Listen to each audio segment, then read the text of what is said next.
ಹಂತ ಹಂತವಾಗಿ ಚುಕ್ಕವೃತ್ತಿನ ಪ್ರಶ್ನೆ ಸಂಖ್ಯೆ 1485 ಮಾನ್ಯ ಸಣ್ಣ ಕೈಗಾರಿಕಾ ಸಚಿವರಲ್ಲಿ ಕೇಳಲಿಕ್ಕೆ ಬಯಸ್ತಾ ಇದ್ದೀನಿ. ಸುರೇಶ್ ಶರವಣವರು ಅಲ್ಲಿ ಅವರು ಮಧ್ಯ ಕೈಗಾರಿಕೆ, ನೀವು ಸಣ್ಣ ಕೈಗಾರಿಕೆ ಉತ್ತರ ಕೊಡ್ತಾ ಇದ್ದೀರಾ.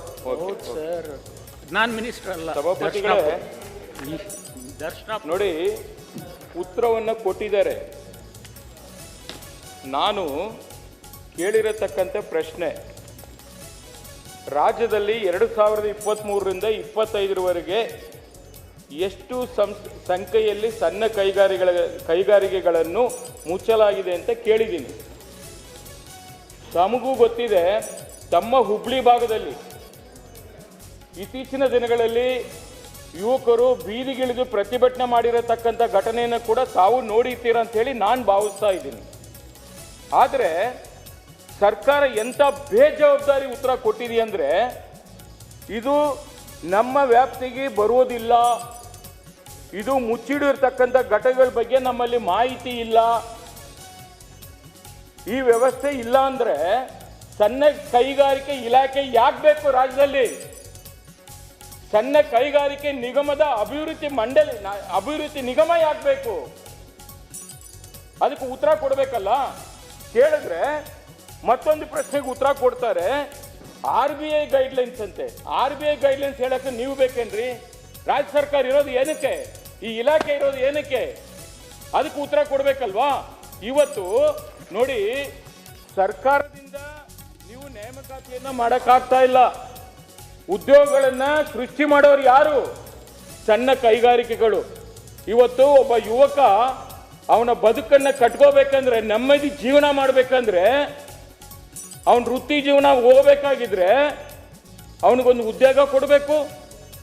ಅದಕ್ಕೆ ಸರ್ಕಾರ ಅಟ್ಲೀಸ್ಟು ಎಷ್ಟು ಸಣ್ಣ ಕೈಗಾರಿಕೆಗಳು ರಾಜ್ಯದಲ್ಲಿದೆ, ಯಾವುದಾವುದು ಮುಚ್ಚೋಗಿದೆ, ಯಾವುದಾವುದು ಜೀವಂತವಾಗಿದೆ, ಯಾವುದು ಪುನರ್ಚೇತನ ಆಗಬೇಕಾಗಿದೆ, ಸರ್ಕಾರದಿಂದ ಏನು ನೀವು ಸಹಕಾರ ಕೊಡ್ತಾ ಇದ್ದೀರಿ, ಯಾವುದು ಕೇಳಿದ್ರೂ ಮಾಹಿತಿ ಇಲ್ಲ. ಕೇಂದ್ರ ಸರ್ಕಾರದಲ್ಲಿ ತೋರಿಸ್ತಾ ಇದ್ದಾರೆ. ಮತ್ತೆ ರಾಜ್ಯದಲ್ಲಿ ಆಗಬೇಕು ಈ ಘಟಕ. ತಾವು ಹೇಳಬೇಕು, ಸಭಾಪತಿಗಳೇ, ನನ್ನ ರಕ್ಷಣೆಗೆ ಬರಬೇಕು. ಈ ಪ್ರಶ್ನೆಗೆ ಯಾವುದು ಸರಿಯಾದ ಉತ್ತರ ಕೊಟ್ಟಿಲ್ಲ. ಸನ್ಮಾನ್ಯ ಸಭಾಪತಿಗಳೇ, MSME ಉದ್ಯೋಗಗಳನ್ನು ಸೃಷ್ಟಿ ಮಾಡ್ತಕ್ಕಂಥ ಜವಾಬ್ದಾರಿ ಸಂಪೂರ್ಣ ಕೇಂದ್ರ ಸರ್ಕಾರ ಮತ್ತು ಈಸ್ ಆಫ್ ಡೂಯಿಂಗ್ ಬಿಸ್ನೆಸ್ನಲ್ಲಿ ರಾಜ್ಯ ಸರ್ಕಾರದ ಪಾತ್ರದಲ್ಲಿ ಬಹಳ ಕನಿಷ್ಠ. ಫೆಸಿಲಿಟೇಟ್ ಮಾಡ್ತಕ್ಕಂಥದ್ದು, ಈಗ KIDBದವರು ಒಂದು ಇಂಡಸ್ಟ್ರಿಯಲ್ ಲೇಔಟ್ ಮಾಡಿದರೆ ಸಣ್ಣ ಮತ್ತು ಮಧ್ಯಮ ಕೈಗಾರಿಕೆಗಳಿಗೆ, ಗುಡಿ ಕೈಗಾರಿಕೆಗಳಿಗೆ ಸ್ವಲ್ಪ ಫೆಸಿಲಿಟೇಟ್ ಮಾಡಿಕೊಡ್ತಕ್ಕಂಥ ಕೆಲಸ ರಾಜ್ಯ ಸರ್ಕಾರದ್ದು. ಆ ಕೆಲಸ ಸರ್ಕಾರ ನಿರಂತರವಾಗಿ ಮಾಡ್ತಾ ಇದೆ. ನಾನು ನಿಮಗೆ ಒಂದು ವಿಚಾರ ಏನು ನಿಮ್ಮ ಗಮನಕ್ಕೆ ನಾನು ತರ್ತಾ ಇದ್ದೀನಿ ಅಂದರೆ, ಉದ್ಯಮ ತಂತ್ರಾಂಶದಲ್ಲಿ ಕೇಂದ್ರ ಸರ್ಕಾರ ಪೋರ್ಟಲ್ದಲ್ಲಿ ಎನ್ರೋಲ್ಮೆಂಟ್ ಆದರೆ ಸಾಕು, ನಾವು ಪರ್ಮಿಷನ್ ಕೊಡಬೇಕು, ಅವರು ಉದ್ಯೋಗ ಸೃಷ್ಟಿ ಮಾಡಬೇಕು. ಮತ್ತು ಇದರಲ್ಲಿ ನಿಮಗೆ ಮಾಹಿತಿ ಬೇಕಾದರೆ ನಾನು ಕೊಡ್ತೀನಿ. ಯಾಕಂದರೆ ಇದರಲ್ಲಿ ಭಾಳೇನು ದೊಡ್ಡ ಉದ್ಯೋಗ ಸೃಷ್ಟಿ ಆಗ್ತಕ್ಕಂಥದ್ದಲ್ಲ. ಗುಡಿ ಕೈಗಾರಿಕೆಗಳು ಸಣ್ಣ ಸಣ್ಣ ಜಿಲ್ಲೆಯಲ್ಲಿ ಇರಲಿ, ತಾಲೂಕಾ ಮಟ್ಟದಲ್ಲಿ ನಡಿಬೇಕಂತಕ್ಕಂಥ ಉದ್ದೇಶದಿಂದ ಇಲಾಖೆ ಕೇಂದ್ರ ಸರ್ಕಾರ ಜೊತೆಗೆ ಸಹಯೋಗ ಮಾಡಿ ಈ ಇಲಾಖೆಯನ್ನು ನಿರ್ವಹಿಸ್ತಾ ಇದೆ. 2 ಕೋಟಿ ಭಾಳಾದರೆ 40 ಲಕ್ಷ ಉದ್ಯೋಗ ಸೃಷ್ಟಿಯಾಗಿದ್ದಾವೆ. ಮತ್ತು ಇದರಿಂದ ರಾಜ್ಯ ಸರ್ಕಾರದಿಂದ ಅವ್ರಿಗೆ ಏನೇನು ಫೆಸಿಲಿಟಿ ಕೊಡಬೇಕು ಭಾಳಾದರೆ ಅದನ್ನೆಲ್ಲ ನಾವು ಕೊಟ್ಟೇ ಇರ್ತೀವಿ. ಆದರೆ ಮೇನ್ ಇದನ್ನು ನಿರ್ವಹಿಸ್ತಕ್ಕಂಥವ್ರು ಕೇಂದ್ರ ಸರ್ಕಾರದವರು. ಕೇಂದ್ರ ಸರ್ಕಾರದಲ್ಲಿ ಈ ಇಲಾಖೆಯಲ್ಲಿ ಅನುಮತಿ ಕೊಡ್ತಕ್ಕಂಥದ್ದು ಅವರೇ ನಿರ್ವಹಣೆ ಮಾಡ್ತಾರೆ, ಮುಚ್ಚಿರ್ತಕ್ಕಂಥದ್ದು ಕೂಡ ಅವರೇ ನಿರ್ವಹಣೆ ಮಾಡ್ತಾರೆ. ಮತ್ತು ಅದರಲ್ಲಿ ಏನಾದರೂ ಕೈಗಾರಿಕೆಗಳಿಗೆ ಮುಚ್ಚಲ್ಪಟ್ಟಿರ್ತಕ್ಕಂಥ ವಿಚಾರ ಏನಿದೆ ಅದಕ್ಕೆ ಸವಿಸ್ತಾರವಾಗಿ ಉತ್ತರ ಕೊಟ್ಟಿದ್ದೀವಿ. ಅವರಲ್ಲಿ ಜಾಗತಿಕ ಮಟ್ಟದಲ್ಲಿ ಏನಾದರೂ ಸ್ಪರ್ಧಾತ್ಮಕ ಪೈಪೋಟಿ ಆದರೆ ಕೆಲವು ಉದ್ಯೋಗಗಳು ಮುಚ್ಚಿರ್ತವೆ, ಅದು ಕೂಡ ಮಾಹಿತಿ ಅವರಲ್ಲೇ ಇರ್ತದೆ. ಬಂಡವಾಳದ ಕೊರತೆಯಿಂದ ಕೂಡ ಮುಚ್ಚಿರ್ತವೆ, ಆ ಉತ್ತರನೂ ಅವ್ರ ಬಲ್ಲೇ ಇರ್ತದೆ. ಕಚ್ಚಾ ವಸ್ತು ಬೇಡಿಕೆ ಇರದೇ ಇರತಕ್ಕಂಥ ಸಂದರ್ಭದಲ್ಲಿ ಕೂಡ ಕೆಲವು ಉದ್ಯಮಿಗಳು ಮುಚ್ಚಿರ್ತವೆ. ಅದ್ರ ಬಗ್ಗೆನೂ ಸಂಪೂರ್ಣ ಮಾಹಿತಿ ನಾನು ಕೊಟ್ಟಿದ್ದೀನಿ ತಮಗೆ. ಮತ್ತು ಇನ್ನೊಂದು, ಇದು ಮಿನಿಸ್ಟ್ರಿ ಆಫ್ MSME ಏನಾಗುತ್ತೆ, ಜಿತಿನ್ ರಾಮ್ಜಿ ಮಂತ್ರಿಗಳು ಕೇಂದ್ರ ಸರ್ಕಾರದ್ದು. ಹೇಗೆ ಇವತ್ತು ನಿಮ್ಮ ಕುಮಾರಸ್ವಾಮಿ ಅವರು ಮೇಜರ್ ಆ್ಯಂಡ್ ಮೀಡಿಯಮ್ ಇಂಡಸ್ಟ್ರಿ ಬರ್ತಾರೆ, ಸ್ಮಾಲ್ ಸ್ಕೇಲ್ ಇಂಡಸ್ಟ್ರಿಗೆ ಅವ್ರು ಬರ್ತಾರೆ.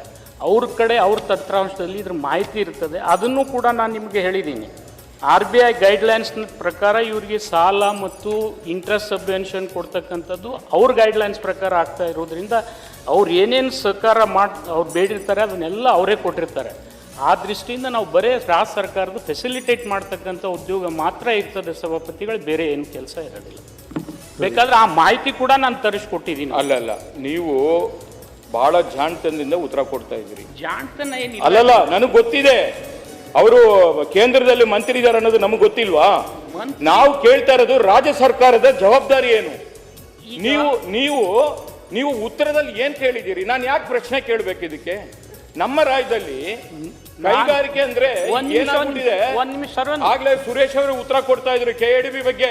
ಆ KADB ಹಣೆ ಬರಗ ಏನು ಅಂತ ನನಗೆ ಗೊತ್ತಿದೆ. ಅದ್ರದೀಗ ಬೇಡ, ಅದ್ರ ಬಗ್ಗೆನೂ ನನಗೆ ಗೊತ್ತಿದೆ. ಅಲ್ಲ, ನಾನು ಅದು ಬಂದಾಗ ಮಾತಾಡ್ತೀನಿ, ಬಡ್ಜೆಟ್ ಇದ್ರಲ್ಲಿ ಮಾತಾಡ್ತೀನಿ. ನಾನು ನಮ್ಮ ಹತ್ರ ವಿತ್ ವಿಡಿಯೋ ಇದೆ, ಕೊಡ್ತೀವಿ ನಾವು ಅದನ್ನ. ಅದು ಅವ್ರ ಪಾಪ ಪ್ರಾಮಾಣಿಕರಿದ್ದಾರೆ, ನಾನು ಅವ್ರ ಬಗ್ಗೆ ನಾನು ಮಾತಾಡಲ್ಲ. ಬಟ್ ಇಲಾಖೆ ನಡ್ಕೊಂತ ಇರತಕ್ಕಂಥ ನೀತಿಗಳನ್ನ ತಮ್ಮ ಗಮನಕ್ಕೆ ತರ್ತಾ ಇದ್ದೀವಿ. ಈಗ ನಿಮಗೆ ನಾವಿಲ್ಲಿ ರಾಜ್ಯದಲ್ಲಿ ಕೇಳಿದ್ರೆ ಬೇರೆ ಬೇರೆ ದೇಶದಿಂದ ಮಾತಾಡ್ತಾರೆ. ಕೇಳಪ್ಪ, ಈಗ ಒಂದ್ ನಿಮಿಷ, ನನ್ನ ಉತ್ತರದಿಂದ ತಮಗೆ ಸಮಾಧಾನ ಇರದೇ ಇದ್ರೆ ಅರ್ಧ ಗಂಟೆಗೆ ಚರ್ಚೆ ಹಾಕೊಳ್ಳಿ. ನಾನು ಸಂಪೂರ್ಣ ಮಾಹಿತಿ ನಿಮ್ಗೆ ಕೊಡ್ತೀನಿ. RBIದವ್ರು ಏನು ಗೈಡ್ಲೈನ್ಸ್ ಇದ್ದಾವೆ ಅದ್ರ ಪ್ರಕಾರ MSMEಗಳು ಕೆಲಸ ಮಾಡ್ತವೆ. ಎಷ್ಟು ಮುಚ್ಚಲ್ಪಟ್ಟಿರ್ತವೆ, ಅವು ಯಾಕೆ ರಿವೈವ್ ಮಾಡಬೇಕನ್ನೋದು RBI ಗೈಡ್ಲೈನ್ಸ್ 2016ರಲ್ಲಿ ತೆಗೆದಿರ್ತಕ್ಕಂಥ ಗೈಡ್ಲೈನ್ಸ್ನಲ್ಲಿದೆ. ಮತ್ತು ಇದ್ರ ಸರ್ವೆ ಕೂಡ ಕೇಂದ್ರ ಸರ್ಕಾರ 2001ನೇ ಇಸ್ವಿಯಲ್ಲಿ ಪ್ರಾರಂಭ ಮಾಡಿ 2006ನೇ ಇಸ್ವಿಗೆ ಸಂಪೂರ್ಣ ಮಾಡಿದೆ. ಅದ್ರ ಮಾಹಿತಿ ಬೇಕಾದ್ರೂ ತಮಗೆ ಕೊಡ್ತೀನಿ ನಾನು. ಆಯ್ತು, ಈಗ ಪುನರ್ಚೇತನ ಆಗ್ಬೇಕು, ಅಂತದಕ್ಕೆಲ್ಲ ಏನ್ ಮಾಡ್ತೀರಾ ಅಂತ ಕೇಳಿದೀವಿ. ಅದು ನಾವು ಏನು ಮಾಡಕ್ಕೆ ಬರೋದಿಲ್ಲ ಅಂತ ಹೇಳ್ಬಿಟ್ಟಿದೀವಿ. ಈಗಿರ್ತಕ್ಕಂಥ ಕಾನೂನಿನಡಿ ಹಿಂದಿನ ಯಾವುದೇ ಮಂತ್ರಿಗಳು ಮಾಡಿಲ್ಲ ಪುನಶ್ಚೇತನ. ತಮ್ಮ ಮಾಹಿತಿ ಮೇರೆಗೆ ನಾನೇನು ಹೇಳ್ತೀನಿ, ನೀವು ಇದನ್ನು ಇನ್ಸಿಸ್ಟ್ ಮಾಡಿದ್ರೆ ಕೇಂದ್ರ ರಾಜ್ಯ ಸರ್ಕಾರಗಳ ಒಂದು ಮೀಟಿಂಗ್ ಕರೆದು ಪುನಶ್ಚೇತನಕ್ಕೆ ಏನಾದರೂ ಒಂದು ವಾಯಬಲ್ ಪ್ರೋಗ್ರಾಮ್ ಮಾಡಬೇಕಾದ್ರೆ ನಾನು ಅದನ್ನು ಮಂತ್ರಿಗಳಿಗೆ ಮನವರಿಕೆ ಮಾಡಿಕೊಡ್ತೀನಿ. ಕೇಂದ್ರ ಸರ್ಕಾರ ಜೊತೆ ಸಹಯೋಗದಿಂದ ಅದನ್ನು ಪುನಶ್ಚೇತನ ಮಾಡತಕ್ಕಂಥ ಕಾರ್ಯಕ್ರಮ ಮೊದಲನೇದಾಗಿ ಫೈಂಡ್ ಔಟ್ ಮಾಡಿ.